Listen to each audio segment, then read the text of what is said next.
Welcome to the Multifamily Zone, where business meets family. We explore what the entrepreneur life looks like from the family perspective. Now, here are your hosts, Julia and Gino Barbaro. Hey everyone, this is Julia Barbaro, host of the Multifamily Zone podcast. I am here with the co-founder of Jake and Gino, my husband and co-host, Gino Barbaro. Julia? Yes. This is a special podcast today, right? I think so. What are we talking about?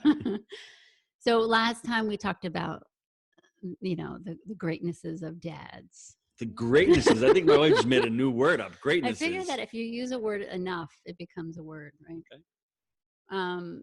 And today we're going to be talking about mothers and the impact that mothers have on all of us. Because we've all been impacted by our mothers, whether that we live with them still or we hardly remember them. They've been gone for a long time. Maybe we were younger and we don't remember them, but they had an impact, or they have an impact on everyone, on our lives.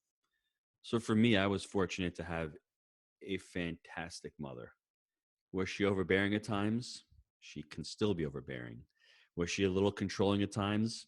She can still be a little controlling at times. Was I afraid of her? Yes, I was afraid of her. My friends were fearful of her.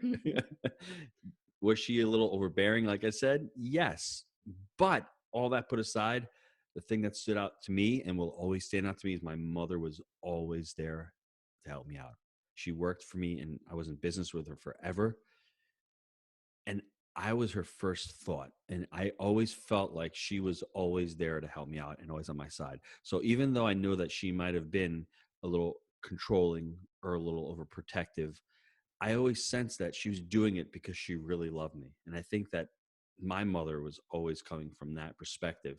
And that was so awesome for me. I really felt like, okay, if I mess up, it'll be okay because my mom can help me out. My mom can give me advice and my mom knows that I'm trying and she's in my corner. So for me, that was like the one lasting impression that I have for my mom. I always speak to my mom. I'm always talking to her and I just have a great relationship with her. And I would hope that everyone has that kind of relationship with their mothers. Well, yeah. And, it's interesting because we grew up very different, the two of us. I was single mother. My mom was single and, she worked quite often. So I was left to fend for myself. I had two siblings.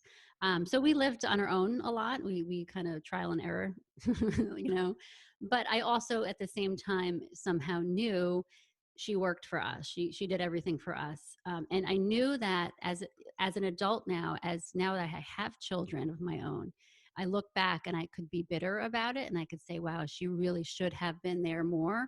Or I could say, you know what? She really did the best she could with what she had. And that's important because our view of that is important. We watched, did you ever see that movie Shazam? Remember that movie? Yes. Shazam? It's a DC movie. It was released a couple of years ago. It was an interesting movie to me because it was beautiful. I definitely recommend it. My kids loved it.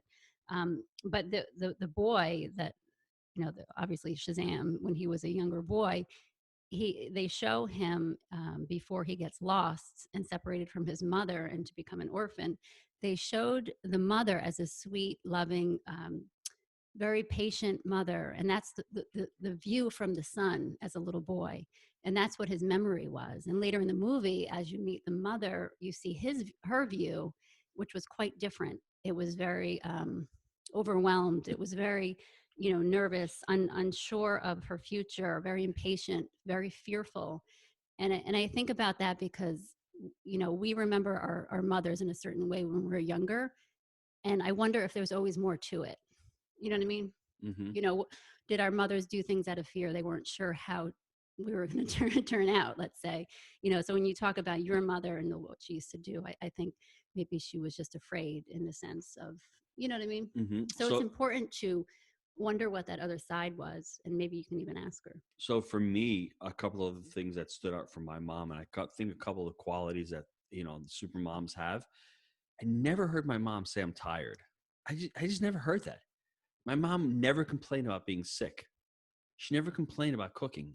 Maybe she complained to my dad, but she never really complained to me. And she never made me feel like I'm doing this for you guys. I never got that sense from my mother ever, that she was just the person that was sacrificing.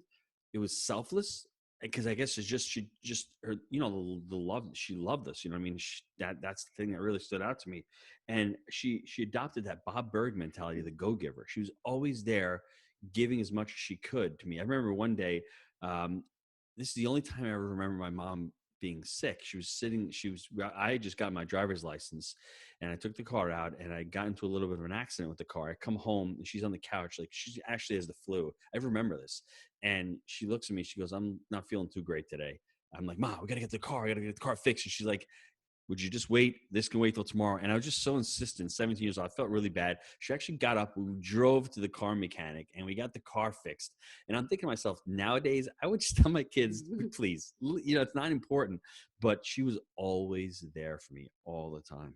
Yeah, and I think about like just being a mother myself. We have 5 girls, and I wonder what their future will be. And because nowadays you have this struggle, right? It feels like you're being pulled in so many directions, especially as a woman.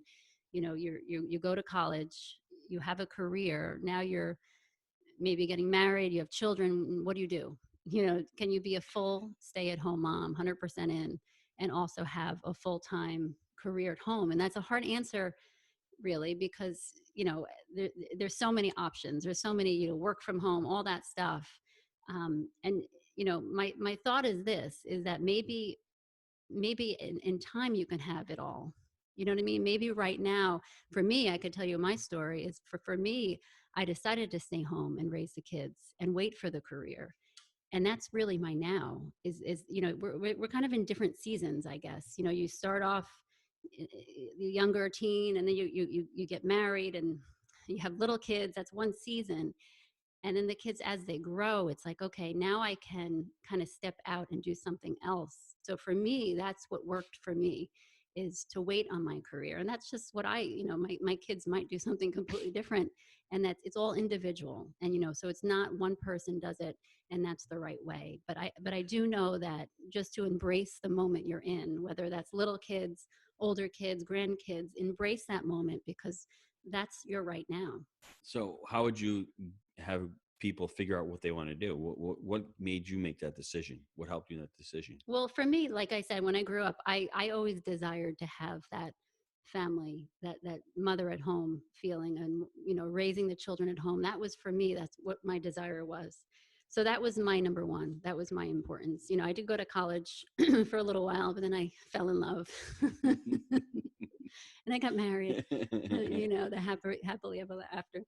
Um, but that's what I wanted from the beginning. I did the education because that's what you're supposed to do. But for me, that's what I wanted. So this is important right now, today, where to assess where you are as a woman.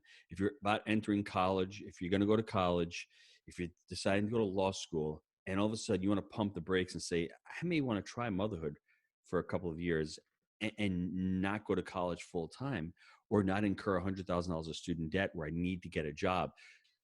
Really reassess where you want to be in life. Really, this is all about the goal setting, about what you want from your life, about getting clarity for your life. Because if you want to take that time off and you have a big student debt, you may not have that option. That's the worst thing in life, is not to have the option, not to have that autonomy, that ability to make that decision for yourself. And I think that's really, really important. Get clear on you. There is no right or wrong answer. It really comes down to what you want, what your goals are, what your values are. You can speak about your values if you think you want to be home with the kids and spend time with them, because the time goes by so quickly, and the children will need you at every step of their lives. So it's not like, okay, they're little, I got to be home, or they're older, I got to be home. They can have you home all the time. It's different. And I was just thinking about that today is, 3 years ago, I don't know if I could be sitting here on a podcast with you because, one of them would be crying. They were just at that age. And so that's what I'm saying is it's important to just look at the situation you're in right now. And that's important. So I struggled with that a little bit. I fought it and I said, I want to be out in the world and doing, making a difference in the world. But just being home with your children is making a huge difference. Like, I think we've talked about that once on the podcast, is that you are, guiding these little people into the world. You're making a huge difference. Sometimes it doesn't feel like it. But, like we talked about in the beginning, when we think about our mothers and the impact that they had on us, we're doing that. I'm doing that. All you moms out there, you're doing that right now. And so think about how you're impacting your children, your values. All of that makes such a difference. And all your husbands out there, encourage your wife, encourage her to just tell her that she's doing a good job, because she is. I guarantee it. We all have really difficult times, being pregnant, having little kids, older teens that are that we're having trouble with. Encourage each other to be more patient, to be more understanding. So it wouldn't be a podcast with me if I didn't make a real estate analogy. So I know. I'm going to make the analogy of being a good mother Mhm. to being a good multifamily owner, operator, and being a good business person. And I think my wife's going to appreciate this. It's all about the long game. You know how difficult it is to be a mother? Because you're home by yourself. You're putting time and effort and energy into it, and you don't see any results. It takes years and years and years before you have any results with your children saying, wow, I did right. They're on the right path. They're going to college, or they're really turn out to be good people. And it's the same thing with multifamily. You can buy a deal and wait years before you make any money, but it really is the long game. And that's why the two pieces to it are really important. Like Julie mentioned, having a great partner, like I have Jake, and I've Oh, got I my thought wife. you were going to say I have you. Well, let me finish that. I was going to say I have you too. So like that partnership really works, and really, I don't want to say the word championing, but really being on that person's side and holding them accountable to what they're doing, because it's really important. Because you can be doing it for a couple of years, then all of a sudden you hear somebody talking about something that might throw you off your game and say, you know what? The shiny object syndrome. I'm going to quit motherhood. I'm going to go do something else. Multifamily will say, you know what? That's not going to work. I'm going to go do Bitcoin, or I'm going to do something else. And it's really hard. Think about the long game. It's all about the long game and doing those little repetitive steps every day. You fall into the grind. Just think about the gratitude and think about how cool it is as your children start growing. I don't know if you have little kids, you can't see that right now, but as they get to be little adults, I think motherhood is the most important job on the planet, bar none, because I think you have the ability to shape and to mold your children into becoming great people, into becoming great adults, into guiding them into adulthood and really helping them out.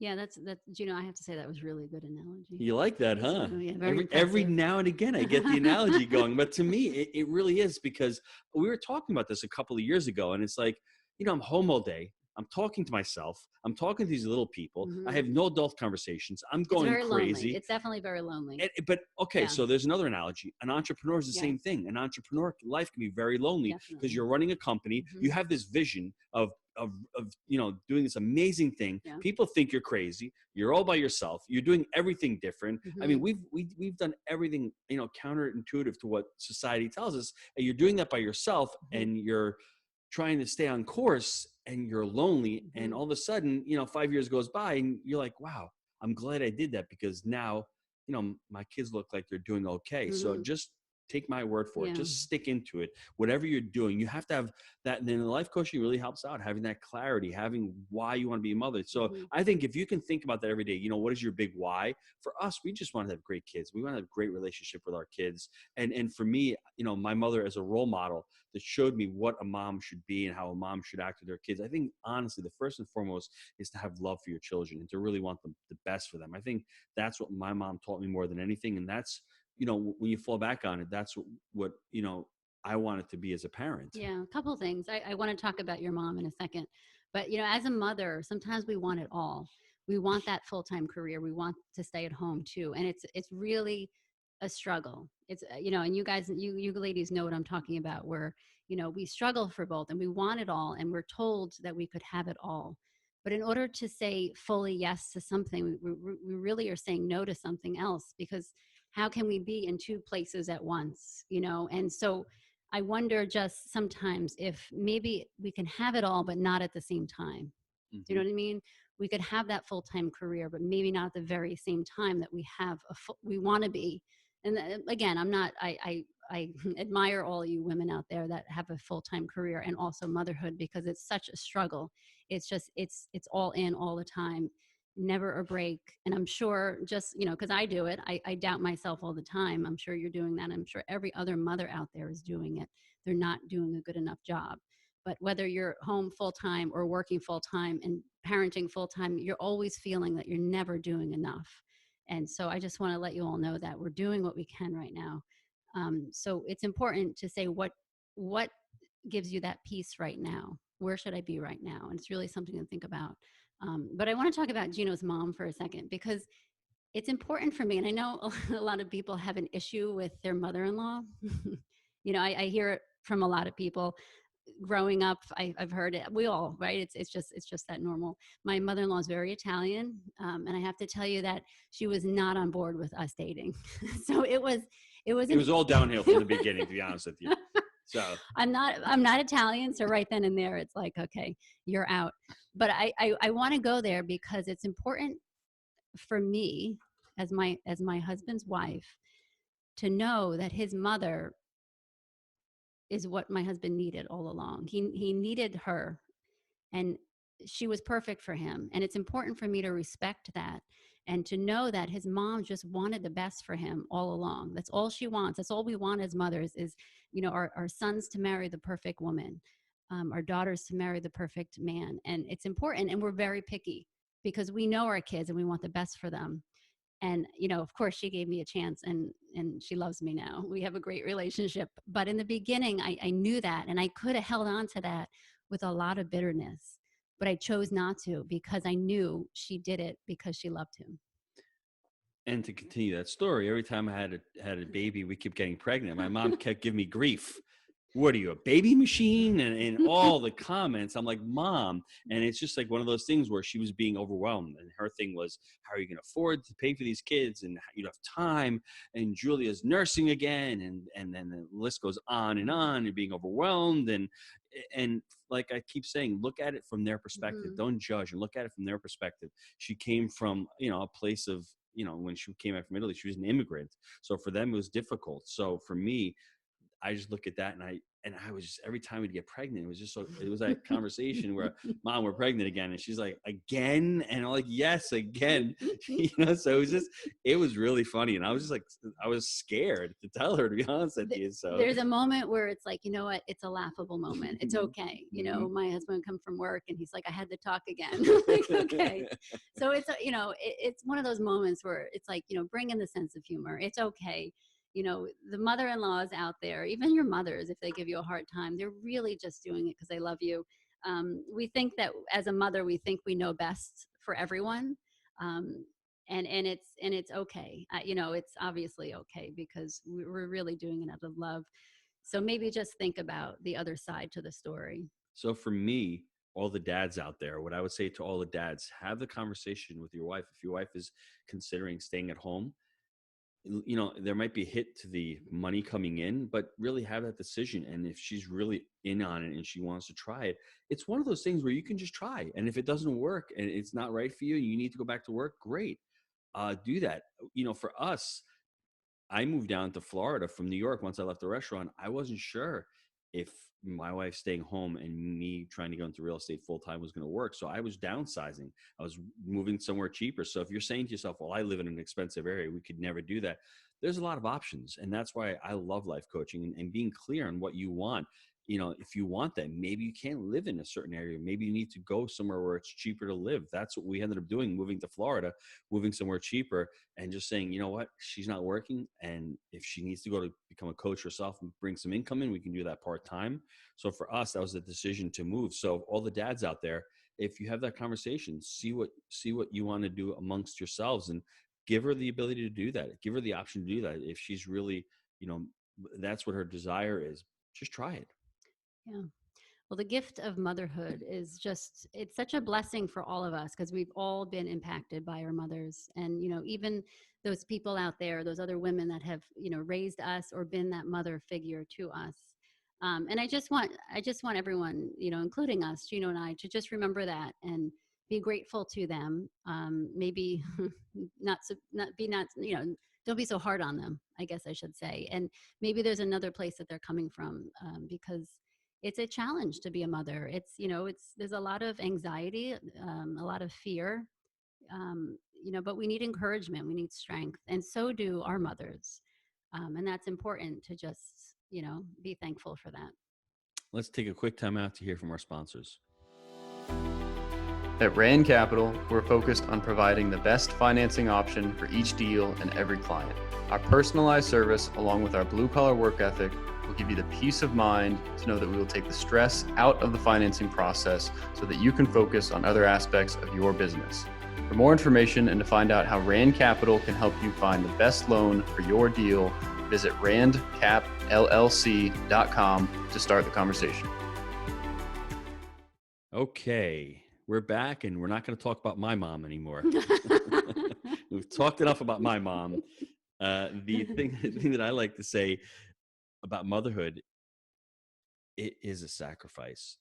But I've talked to so many people about their moms, and it's a different kind of relationship. Like, I can see what my son has his relationship with his mother, and it's really powerful. So I can see what kind of relationship he has with her, and I can see the kind of woman that he's going to marry. It's really going to be, and that's what happened to me. I guess I was attracted to my wife because it was very similar to my mom. She's a caregiver. She wanted to have the family. She was sacrificial. She gave up a lot of her time, a lot of her energy, a lot of her effort to being that. So just be careful as a mom.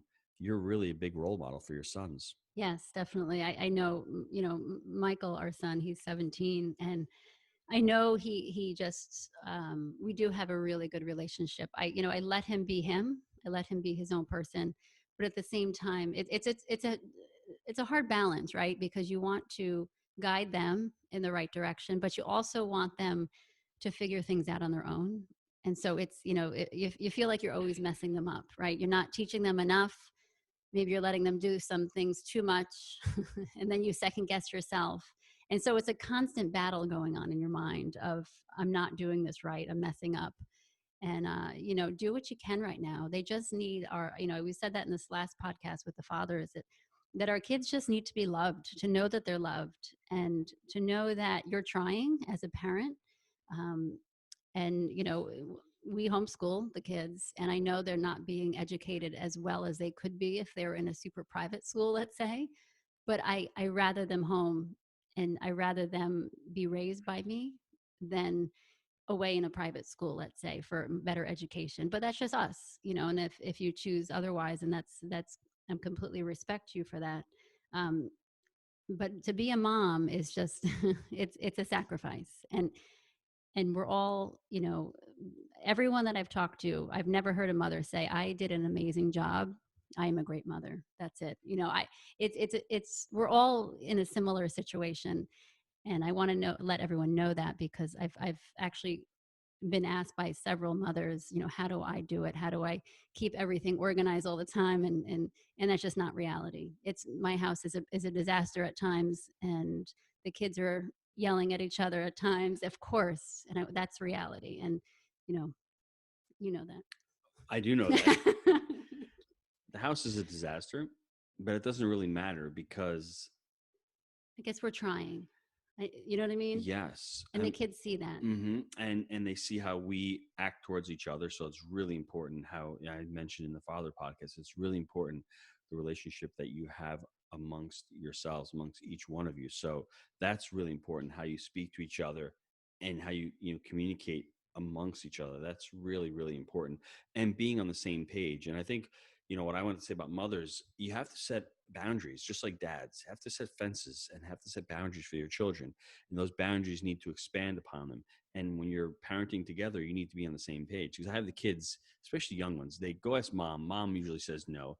And I'm the soft one now, right? And they'll go to dad, and dad, I'm like, okay. And that's not good. We shouldn't be doing that. But how can you say no to a 5-year-old who's asking for ice cream? I mean, come on, it's impossible to say no, right?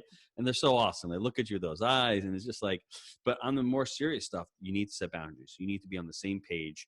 And I think mothers are there, but I think fathers need to really hone in and say, these are the boundaries. We're not going past those boundaries. I can give you an example of Sophia came out the other day. She had a short shirt on, 14 years old. I'm like, that's not really appropriate. What do you think? And she's like, yeah, I bought it online. It was a short shirt. And then I said, let's go ask your mom. And it was great. So she went to mom and she looked at mom, and mom's like, yeah, I think so. So they already know intuitively what the boundaries are. They already know that if you set them, and there's a you can make the boundaries as big as you want, but you need to have that. And they want that stability. They want that structure. They're yearning for that. They're yearning for mom's attention. They're yearning for mom's love. And that's what I think we need to do as parents. Yeah, they're looking for our acceptance, but they're also following our lead. So if I'm not okay with, short belly shirts, and I don't want you to wear one, but I'm wearing one. What is that saying? Yes. And I actually I remember that story you just told, and you handled it so well because you didn't say, you're not wearing that. Go change. You asked her the question, do you think that's appropriate? And I do love that because it puts it on the kid to decide and say, you know what, maybe not. And I also went a little further. I said, well, maybe, do you think it's okay at the beach? Maybe that's a good beach shirt. You know what I mean? So you kind of making it into a conversation. And that's important because when we're in a conversation, we're hearing all the sides. And in this situation, there's 3 of us. So we're having the conversation. It's not just dad and I against you. It's all of us talking about it and deciding it together. And I think that is very healthy for her to see that, again, you're saying what you think, but you're not demanding it in a sense. Hey, it only took me 20 years to come up with that Baby, revelation. you came so far. Better I'm late so than proud never. of you. Better late than never. That's all I got to say. So I'm being serious. I read the book Strong Fathers and Strong Daughters. I'm in the middle of reading that. That gave me the idea. And I've also read a lot of books. I mean, that are really talking about creating those boundaries for kids. It's really important that you create them, and they can test it, and kids will test those boundaries, and they'll push over the boundaries, and you just have to stay firm. And just remember that quote that I mentioned about being a hero, doing what's right even in the midst of anguish. Kids will drive you nuts, but you as a hero is doing what's right. They may not like you today, but 10 years from now, I think Sophia is going to appreciate me and go, dad was right. I shouldn't have done that. So right now when they're younger and they're developing, they may not have the right mindset. They may not have the right ability to make the decisions well. So that's what we're there for. That's what moms and dads are there for, to help our kids make those decisions when they're younger and to make them grow up and to be able to make the decisions on their own. Yeah. And it's important too to remember is that, when I could think about our life, we have such a large span of children, we have college and, kindergarten. So it's important for us to remember that how we parented, how I mothered my first child is a little bit different than the last, probably because of tiredness and just, but also just you grew a lot. We grow all the time. We're always learning. We're always becoming better talkers, better listeners. We're not as afraid that the kids are going to turn out wrong. You know what I mean? And I think that actually helps. That helped me anyway to see that, okay, I didn't have to be so afraid that I was smothering my older daughter. She turned out pretty good, actually. You know what I mean? But it was trial and error. And unfortunately, that's just reality. And that's what, we have to try, and we do mess up. And it's okay to let the kids know when you mess up, because that's really important, because we're so not perfect. And if they think we are, then how would they live up to that? So these are the action steps. I'm going to bring in another business analogy here, because running a business is like running a family.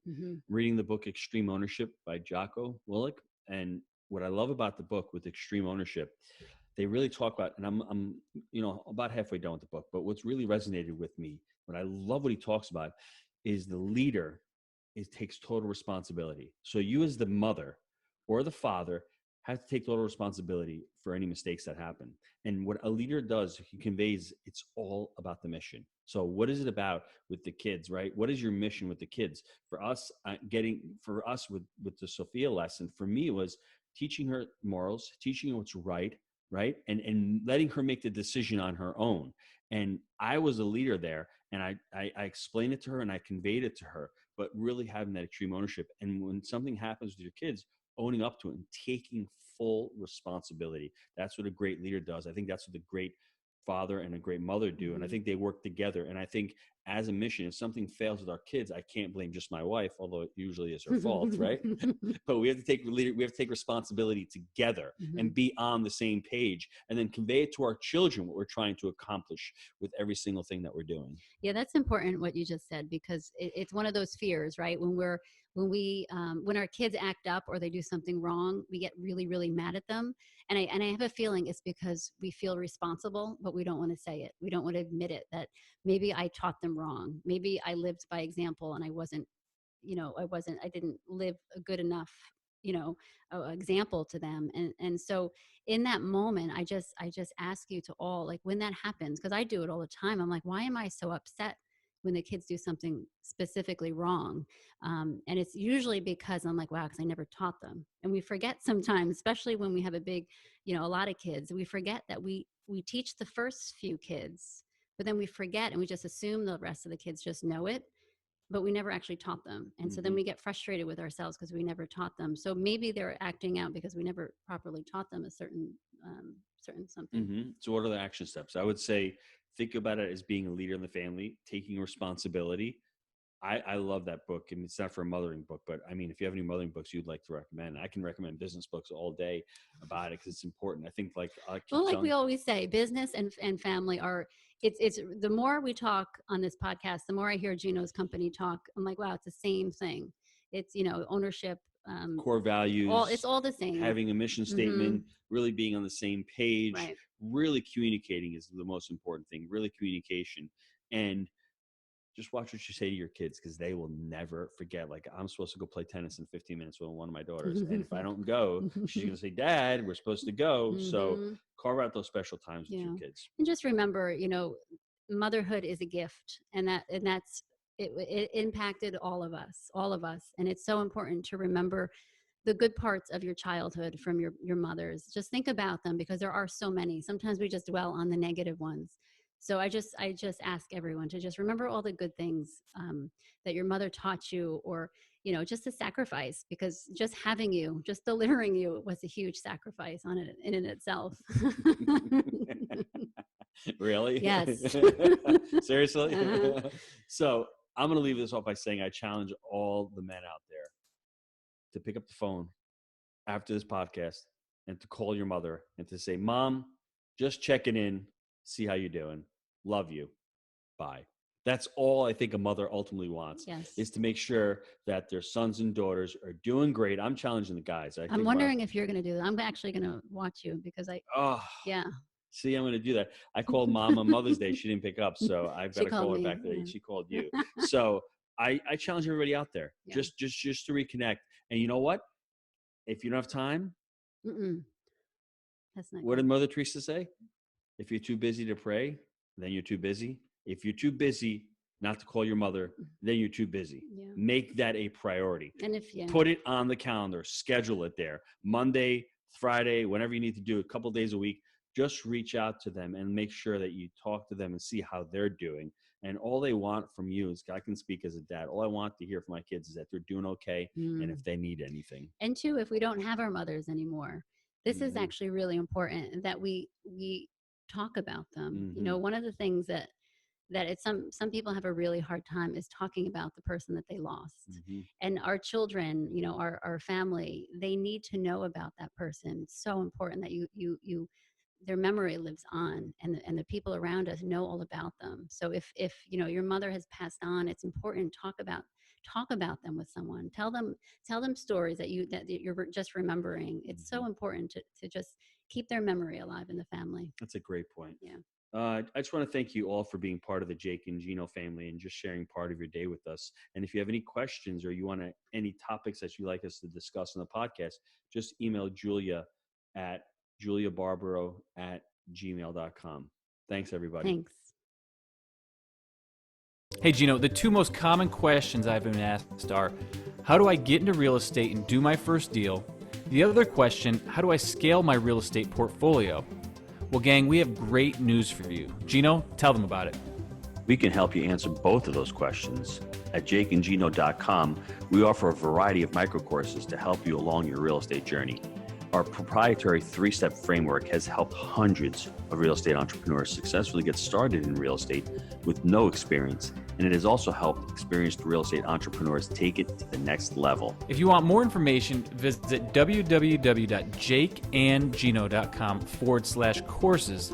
That's JAKEANDGINO.com/courses, and use coupon code PODCAST for 20% off your purchase on taking the next step in your multifamily journey.